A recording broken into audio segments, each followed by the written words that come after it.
Alors nos attentes étaient avant tout d'avoir un lieu de vie, de participation, un lieu où nous allions pouvoir nous rencontrer, comme dans la salle commune, le préau, mais aussi le jardin, comme les terrasses du premier étage et du deuxième étage qui vont également être végétalisées par nos soins par la suite.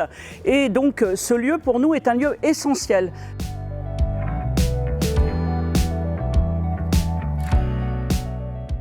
Nous avons travaillé en lien avec COP de construction, mais aussi au sein de notre association Le Philémon, à l'élaboration d'un jardin non pas uniquement ornemental, comme celui qui nous avait été proposé, mais surtout un jardin qui respecte la biodiversité, qui est nourricier et qui correspond vraiment à nos attentes d'habitat participatif. Ça doit être un lieu de vie où nous allons jardiner ensemble, produire bio évidemment, avoir des liens avec nos voisins parce que nous allons planter des fruitiers, donc ce sera peut-être l'occasion de faire des confitures ensemble. Vous voyez, c'est un jardin qui vivra.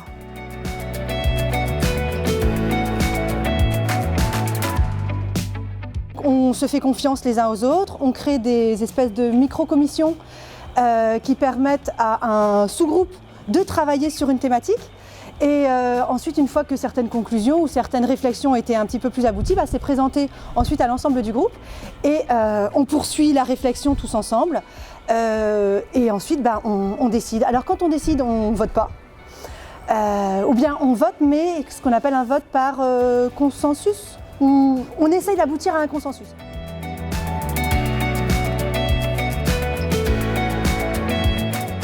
Nos interlocuteurs à ce moment-là, ça a été d'abord la COP de construction avec laquelle on travaille en permanence et qui nous a mis aussi en relation avec directement l'entreprise de jardinage.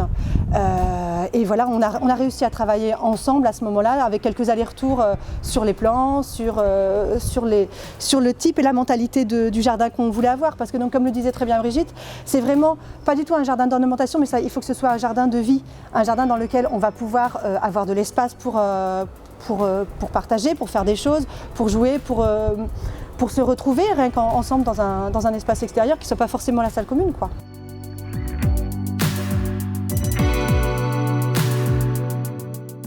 Nous sommes 31, une petite qui a 6 mois, qui fera ses premiers pas dans le jardin, qui plantera peut-être ses premières graines.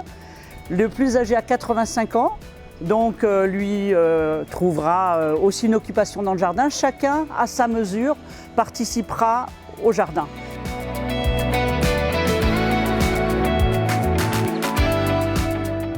L'habitat participatif, c'est aussi l'ouverture sur le quartier, donc en lien avec le quartier. Et quand il y aura peut-être des manifestations de la ville de Rennes dans le cadre de la diversité, biodiversité, de jardins ouverts, nous, notre lieu de vie est un lieu qui ne tournera pas sur lui-même, mais un lieu ouvert aux autres. Ça fait partie d'un contrat moral que nous avons avec la ville de Rennes, avec le quartier, avec les différents établissements autour. C'est un peu dans cet esprit, vous voyez, esprit de vie et de partage.